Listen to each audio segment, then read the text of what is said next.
placed by Ian Botham. And another 10 for Dominic. Brilliant. Oh, that's brilliant. Great sport is just like great art. You need a flash of genius. You need the mavericks in the game, you need the flair players, you need the players who played, at 30, just like they did when he was 15. Freedom of expression. In my heart, I'm still exactly that same passionate youngster that was karting from early days. You need to live in the moment.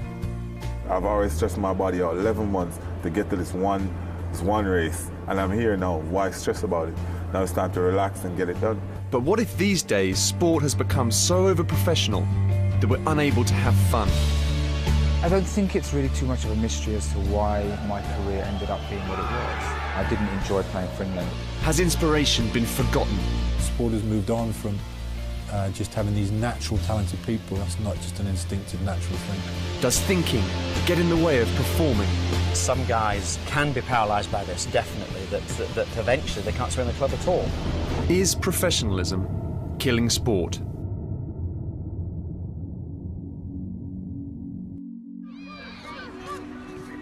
We all remember what it was like being a kid, kicking a ball, chasing after it, racing each other, jumping as high as we could.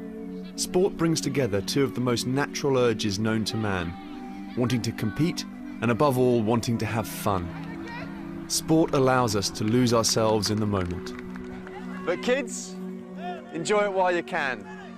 Professional sport is no game.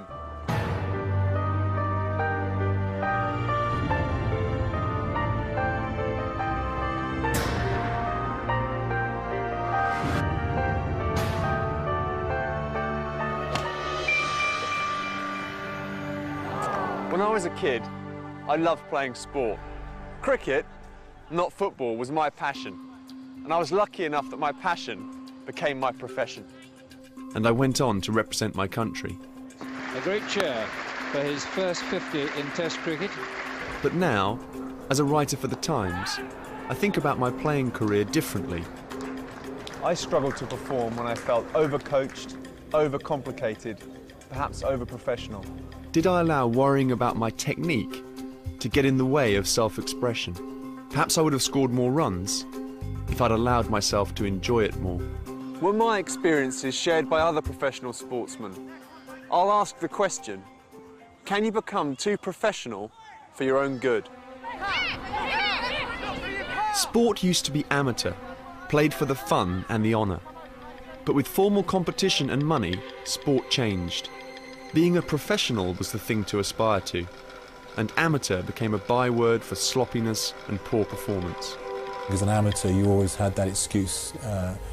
You kind of get a jail card almost that maybe you weren't preparing quite as well as the other people because of other things going on in your life. I think professionalism is not so much to me about money, it's whether you've got the ability to do it absolute full time, there's no excuses. The word professional is just doing everything totally to your best, and that you can look everyone straight in the eye and say that there's nothing else we could have done. Woodward's management of the England rugby team can be seen as the perfect example of modern professionalism. Nothing was left to chance. Preparation and attention to detail were relentless. At the heart of Sir Clive's philosophy is the belief that analysis is a vital factor in the success of all great sportsmen. And I always compare this with maths. If you just take kicking a football or kicking a rugby ball, I think you should be teaching kids as early as you can, how to do this, but putting real knowledge into their head in terms of, why do I do this, how do I do this, and how do I do it even better? And it worked. England dominated and had a Grand Slam and a World Cup to show for it. And in a sense, professionalism won too. But if the key to winning World Cups is being more and more professional, then the England football team would have been assured of success at this summer's World Cup in South Africa. They had the highest paid coach, a vast support staff, and a tightly controlled training environment. There's a race on between Barry and Ozil's eaten up the ground on Gareth Barry. Again, Muller is over in acres of space, and Ozil has found him, and Muller has sealed it. Germany are going through to the last leg of the World Cup. For all the planning off the pitch, where was the freedom when it mattered? Where was the flair? Where was the fun? Was it strangled out of their game by pressure and expectation? Was professionalism tying them in knots? Could it be that what was supposed to make sportsmen win actually made them lose? It is true that the age of professionalism has produced stronger, fitter, more dedicated sportsmen. But maybe there remains a kernel of truth in the amateur ideal. What if professionalism, with its overcoaching and constant analysis, makes it harder for players to do what they do best? Being instinctive, being free, just playing. Conventional wisdom says that professional sport takes talented kids and turns them into hardened professionals. But the striking thing about many top players is that they manage to remain a child at heart. Lewis Hamilton wins again in Canada. You know, I'm in a huge business world now, you know, and it's partly a job, but you enjoy the driving part. In my heart, I'm still exactly that same passionate youngster that was karting from early days, and I hope that shows in my overtaking manoeuvres, the way I come through the pack and the way I carry myself on the track. I still think I'm a kid. I don't feel any older now than I did when I was 11. I'm probably not any more intelligent now than I was when I was 11. I think it's not growing up is what makes you good at sport. How can that untutored, childish spirit have any place in the multi-million-pound world of modern sport? But perhaps the players who we enjoy watching the most are those who retain their childlike freedom. Oh yeah, hey! Oh, and that's a beautiful shot. A double shuffle from Ali. All the old tricks being turned on. That was amazing. You need the mavericks in the game, you need the flair players, you need the players who played just like they're playing, you know, at 30, just like they did when he was 15. Eric was like that, Eric Cantona was like that. You wouldn't find anyone more professional than Eric, you know. And when he got on the pitch, it was just, you know, it was all instinctive, it was all flair, it was all, but not just tricks for the fun of it, they were actually effective.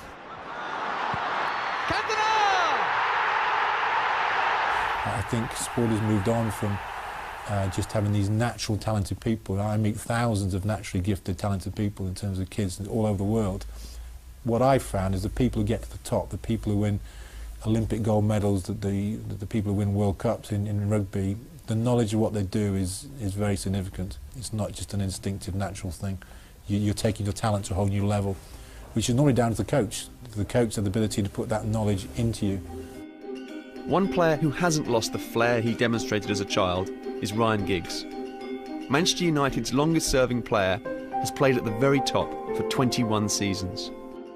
Do you think you've sort of kept in touch with that kid that was just brilliant at football and is still sort of playing when you play for United now? Yeah, I think you do, because I think even in training, you take a couple of players on and score, it's just like a great feeling. It's just what you did when you was 15, 16, playing for your Sunday league team, playing with your mates at school. You have to take all the tactical issues, both as an individual and as a team, but you still try and keep that sort of ability that you had when you was younger. Rolled back the years again, Ryan Giggs! I've always been an instinctive player. The best things that I've ever done on a football pitch, you can't explain it. It was just instinctive. It was just your ability. It's just what you didn't even think about it. You just took players on, or you took a shot on. I always get asked about the goal against Arsenal. What was you thinking? What was you know? What? I wasn't thinking anything. I just got the ball and just ran with it. It was as simple as that. But this is still Ryan Giggs who's passed Keown, past Dixon, and has scored a sensational goal. The truth is, I was having a bit of a nightmare that game. I'd give it away a couple of times, and I've just thought, the next time I'm going to get it, I'm just going to run with it and take players on, and that's what I did. And then it wasn't until after, really, that I watched it that I realised I was so far out. I'd beat so many players. I don't know how I did it. It just happened. It was just instinctive. It was as simple as that. I think, you know, when you first come into the team, it's just pure instinct. You get told to do what you've been doing in the reserves, what you've been doing in the youth team, and you try things. Still Giggs, beautiful. Then the more you get coached and the more you think about stuff, you probably stop doing them sort of things or just hesitate for that moment. The professional system can affect even the most instinctive sportsman. Instead of always trying to turn the kid into the professional, perhaps the effort should be the other way, to allow professionals to keep a splash of that childlike instinctiveness. So how do you keep that sense of flair and enjoyment in your game, despite all the pressures of professionalism? Someone who understands the difficulty of realising their potential when not enjoying their sport is Mark Ramprakash. Ramprakash was the outstanding English cricketer of his generation. He had it all. In fact, at age 41, he still does. Athleticism, hunger, patience. But, and it's a big but, for years Ramprakash struggled to convert his county success into test match scores. I think in the main I didn't enjoy playing for England. The first 5 tests I played were against the West Indian side who were very, very good. I never really got a score to perhaps reinforce my belief that I belonged at that level. And then with each failure after that, it became more and more difficult. You know, confidence really ebbed away. Ramprakash goes for naught, and England are in some sort of disarray out there now.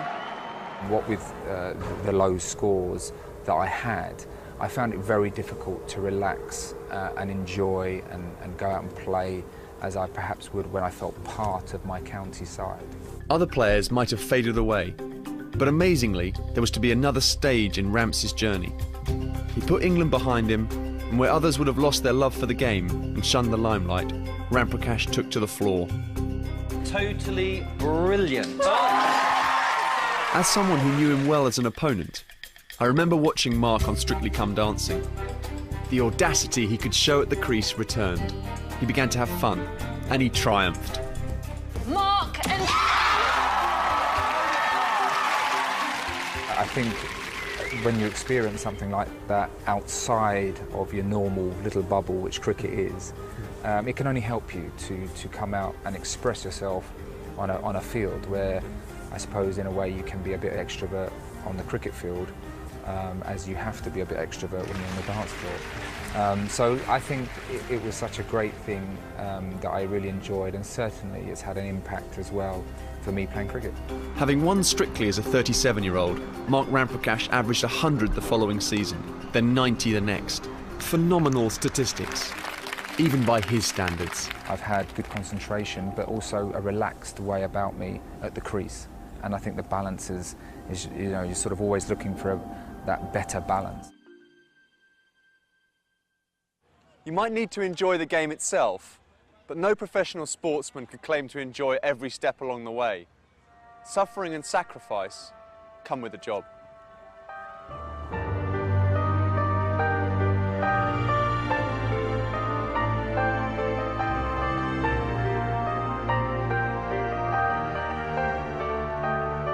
When I hit 30, I made a lot of sacrifices, you know, trying not to drink alcohol. I started doing yoga, changed my diet.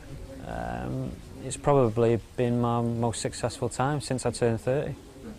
Oh boy, oh, ay, ay. I've broken my ankle, my leg, my arm, my wrist, lower vertebrae. I've got metal in the middle of my back, shoulder blades, collarbones, cheekbones. AP McCoy is the most successful jump jockey of all time, with over 3,000 winners. But he's had to suffer for his success. A constant battle to maintain low weight can push jockeys such as AP to their emotional limits. There are some days it is tough. You know, I've seen myself, you know, getting in a treadmill, going for a run, then getting in a hot bath for an hour, and getting out of a hot bath and literally, and I have seen myself practically crying getting out of a hot bath, you know, being that exhausted from trying to get down to a really low weight, you know. But you know, you have to accept that that's part of the job. What keeps you motivated? I mean, you've champion jockey, what, 15 times? Yeah, I mean, what keeps me motivated? Probably the same thing that has done from the first day I was champion jockey, was the fear of not being champion jockey. So it's almost like, even though you've achieved everything, there's still a little bit of a fear of failure. There's always been a fear of failure. There's always been a fear of slipping down, you know. I've lived like that for 15 years. In a life so dominated by suffering and sacrifice, where is the fun for AP McCoy? It's the to just try and enjoy it and try and win as much as possible, and that is what makes it enjoyable, you know. The winning. The winning. It's that way around. The winning's everything, really. You know, at the end of the day, winning is what makes it enjoyable. You know? Don't push it, Tony McGoy. At the 15th attempt, he wins the Grand National. Motivation is pure and simple winning. I just love to win. Laura Davis is Britain's most successful female golfer. In a career spanning over 25 years, her approach to her craft has often caused comment. Everyone goes on about the fact I don't practice as much as some of the others. Some of them are up the golf course 12, 14 hours a day, and I find that scary. I mean, if I'm up there more than 7 hours in any given day, it's way too long. The ones that really want to go on, that's not the way to do it. Does professionalism, with its one-size-fits-all approach, overlook the differing needs of individual players? A lot of the younger players spend, in my opinion, way too long out there, and that's why after 4 or 5 possible really good years, they disappear. You have to find your own formula, and you work out what works for you and what doesn't work for you.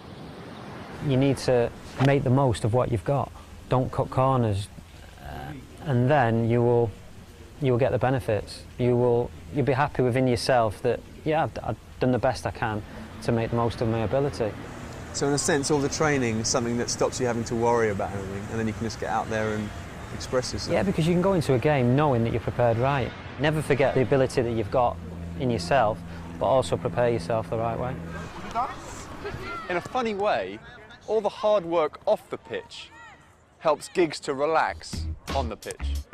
This guy takes that relaxation to another level. Usain Bolt streaking away from the field. It's a new world record. He didn't even try all of the way. While his opponents give the impression of tension and concentration, the fastest man in the world seems to be the most carefree. I train 11 months for the year, and we train for one moment. And when you get to that moment, you can't do anything more. No matter how much you try to focus, you've already done starts, the background work, the sprinting work. It's all down to this now. You gotta just relax and get it done. You know exactly what you need to do. So there's no need to really focus and stress yourself out anymore because you have already done that 11 months already. It's Bolt all the way. He's looking round at Gay. Watch the clock. It's goal for Bolt. That's my personality. I like to have fun. I really try to enjoy myself in everything I do, and this is good for the sport because more people want to watch the sport. The more I do this and more people come along and they show their personalities and do different things, it's more exciting for the sport. So I'll always keep doing it, and this is just my personality. That's just me being me. Someone will always win the 100 metres. What makes this someone a bit special is the manner in which he wins. He wins with flair, he wins with style, and he makes us smile. If he wasn't at the heart still the boy who just loved running, he wouldn't be the fastest man on the planet today. Even in the ultra-professional landscape of modern sport, a few islands of amateurism still remain. Take the Ryder Cup. No prize money, no ranking points, no tour cards. Just the privilege of trying to beat America. Just like the old days, really. And how we love it. European golf still reigns supreme. Captaining Europe this year is Colin Montgomery, a veteran of 8 Ryder Cups. We only play for nothing once every 2 years, and I think it's not enough. I think that's the beauty of the Ryder Cup, and it should remain that way. We're doing this for the passion. We're doing this to try and beat, of course, an old foe in America, but at the same time we're doing this for the passion of the game, and I think we don't do this enough. Ryder Cup, you seem not only to play your best, but also to enjoy it the most. Is that a fair... I think so. I think in any sport, in any business, in anything you do in life, if you enjoy what you do, I'm fairly convinced you're fairly good at it. It's like anyone. I mean, you know, if you go to work in a widget factory, but if you enjoy making those widgets and take pride in those widgets, you'll be a very good widget maker. As I am playing Ryder Cup golf. Oh, Colin. I think he may explode. Wait till I've hit, please, in future. Have there been times in your non-team career, so that's when you were playing for Colin Montgomery, just you, where you haven't felt that? Oh, very much. Very much. There's been situations where physically, mentally, I'm not enjoying what I'm doing, but never in Ryder Cup playing. Is this to win the hole? Get it, Soil! And he's holed it. The That's a beautiful Colin. Montgomery has always played with freedom and joy during Ryder Cups. It seemed lacking in his pursuit of major victories. If you've been able to say, I am playing as if I'm in a Ryder Cup now, but I'm playing for myself in a major, yes. and I'm going to enjoy it as if I'm playing in a Ryder Cup, do you think that would have helped you to get over the line? I think so. I think so. People have said to me very, very many times that if I'd played the way I have it in Ryder Cup play, I'd have won a few majors by now. The enjoyment Monty found in playing merely for honour might have brought him more rewards elsewhere. Sometimes a touch of the joyful amateur spirit makes for a better professional. Clive Woodward has a more pragmatic approach. But you've got to define what enjoyment means. Enjoyment isn't sort of laughing and that's all part of it. But I think the more you know what you do, the more you understand what you do, the more knowledge you've got what you do, the more you can enjoy it, and the chances are you're going to do it better. There's now a whole industry of professional sports analysis. Obviously, it can be a useful tool. But isn't there a danger that too much thinking gets in the way of the playing? There's so many theoretical books been written about golf. I mean, you know, you could fill a library about how to swing the golf club, the textbook way of swinging a golf club. And I think that some guys can be paralysed by this, definitely, that eventually they can't swing the club at all. Well, I've never read a golf book. If it's a Seve or someone who's been there and done that, but most coaches have never been good golfers. Someone talking in your ear, telling you to do this and this, with the club head should be here, and they probably can't do it themselves. I don't understand that in any aspect at all.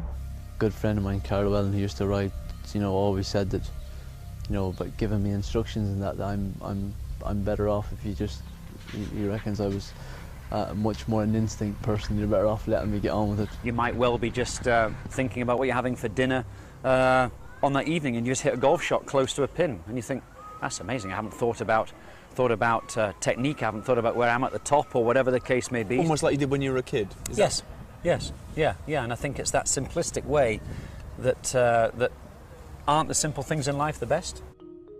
There's another question too. Is ultra-professionalism a sustainable way to live?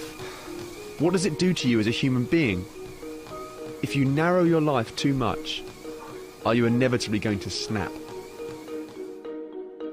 It's a question that takes us to the heart of Tiger Woods' career. He's one of the most successful golfers of all time, the highest paid sportsman in the world.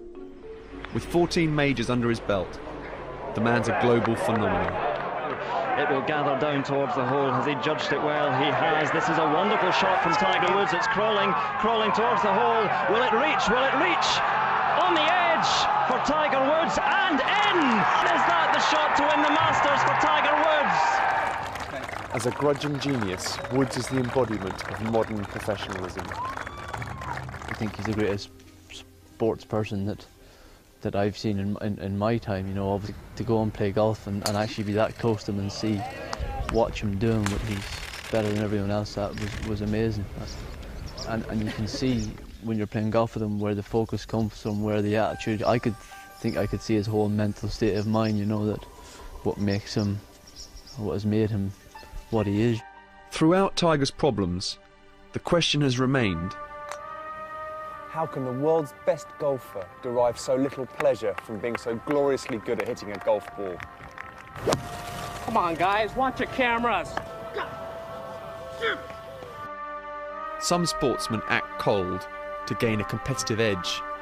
With Woods, you sense it goes all the way to his core, as if personality is a form of weakness. A flaw to be ironed out, like a faulty backswing. Once, sport was about building character. Now it seeks to eliminate it. His pursuit of control and perfection has strangled the joy out of his game and his life. There's a few people that stayed at his house, a few of my colleagues, and they were listening downstairs, and at 4 o'clock in the morning they heard the dumbbells and they heard the bars and they heard the machines going at 4 o'clock in the morning. Now, yes, I've heard about driven men before, but that's extraordinary every day, and I suppose, you know, you can't continue like that forever. Tiger's joyless exercise and self-denial works for few people. And now we're learning it isn't even working for him. I was unfaithful. I had affairs. I cheated. I knew my actions were wrong, but I convinced myself that normal rules didn't apply. I thought I could get away with whatever I wanted to. I felt that I had worked hard my entire life and deserved to enjoy all the temptations around me. I felt I was entitled. I'm just glad that he's coming back into the game of golf. I'm sure he'll be in the Ryder Cup team, which will be great for Wales and great for the Ryder Cup as a whole, and we just hope that he gets back to his best as soon as possible. People usually argue that the rest of his life is damaging Tiger's golf. In fact, maybe it's too much golf that has harmed the rest of his life. Off the pitch you need to be relaxed. You need to get away from football as well. You know, it's not just football, football, football. We've got 2 young kids, so that helps when you've had a bad game or you've had a bad result. You know, you usually say, did you score? And that's the last thing you want to hear. But that sort of, no, I didn't, I had a nightmare, but that sort of lightens things up. Oh, you've got to have other interests. I mean, for me, it's going out with the boys, my caddy, Johnny, and the other guys, having a few games of pool in the evening. You know, anything that's just gets you away from the golf course, so you're not living and breathing it. Where I've enjoyed watching football, trying to learn golf, you know, doing other things, you know, being with my kids, and so those other things in my life have been very important. So when I come back to cricket, I feel very enthusiastic, very refreshed. Wimbledon Championship for Roger Federer, number 15 overall. Roger Federer is arguably the greatest tennis player of all time, but he's also challenged the idea that a real winner can't also be a balanced, normal human being. Having had kids, to travel with them it's been great, and they've been good as well, good girls. Mirka's been doing really well as well, and I like my life as a father, traveling with the kids like this. That sense of perspective isn't just for show. He's combined the consistency of the ultimate professional with the grace of the perfect amateur. He's one of the greatest sportsmen in the world and among the most sportsmanlike. Fair play as a start, I think, and then, you know, day in, day out, being able to, you know, play a good match and be a good role model too. I think for kids, I think that's also very important. Undoubtedly he is a great, but greatness hasn't cost him his love of the game. He still finds joy in the astonishing things he can do with a tennis racket. I began by asking a question. Can professionalism harm sportsmen as much as it helps them? We've learned that professionalism has made for fitter, stronger bodies than ever before. And we've seen that you can't get to the top on talent alone. Not anymore. But we've learned something deeper, something more surprising. That even the most professional sportsman needs to find sport more than just a job. You need a sense of joy too. And they're the players that fans tend to love. So the ultimate professional has to keep hold of something that might sound amateurish. The ability to enjoy sport and to be themselves. Fitting every player into the same professional mould can take them away from what made them so good in the first place. Perhaps it's not just the kids who could learn from the pros. Perhaps the pros can still learn from the kids.